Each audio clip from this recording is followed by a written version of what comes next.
በዝሙት በሱስና በአጋንንት የታሰሩ ሰዎች ስሟን ጠርተው በተማጸኑባት ጊዜ በተሰጣት ቃል ኪዳን ከእስራታቸው የምትፈታ ስምሽን የጠራ መታሰቢያሽን ያደረገ ዜና ገድልሽን የሰማ ቅዱስ ስዕልሽን በቤቱ ያስቀመጠ በሰማያት የክብር አክሊልን እሰጠዋለሁ ስሙንም ከስምሽ ጋራ በሕይወት መጽሐፍ ጽፈዋለሁ ብሎ ጌታችን ቃል የገባላት ገና ሳትወለድ በስሟ ጽላት የተቀረጸላት የመልኳን ማማራይቱ ዲዮቅልጥያኖስ ላግባሽ ባላት ጊዜ ከሱ ሸሽታ የተሰደደች በተሰደደችበት በአርማንያ ሀገር ንጉስ ድርጣድስ ለጣዖት አሰግዶ ሊያገባት ቢፈልግም በዚህ ዓለም ንግስት መሆንን ንቃ ብዙ መከራን የተቀበለች በመስከረም 29 ቀን አንገቷን ተሰይፋ በሰማያት የነገሰች የክርስቲያኖች መመኪያችን እናታችን ሰማዕቷ ቅድስት አርሴማ ዛሬ ጥር 6 ቀን ዓመታዊ የልደት በዓሏ ነው።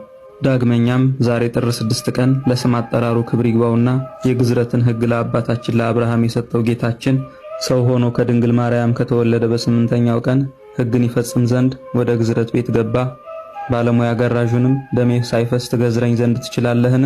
በዚያች ዕለት ካልሆነ በስተቀር ደሜ አይፈስምና ደሜም ለዓለም ሁሉ መድኃኒት ነው አለው። ገራዡም እያደነቀ ቆሞ ሳለ በእጁ የያዘው ምላጭ ስለቀለጠ ከጌታችን እግር ስር ሰገደ።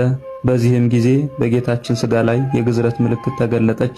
ከግዝረቱም በኋላ ስሙን መልአኩ እንዳወጣለት ኢየሱስ ብለው ሰየሙት። ትርጓሜውም መድኃኒት ማለት ነው።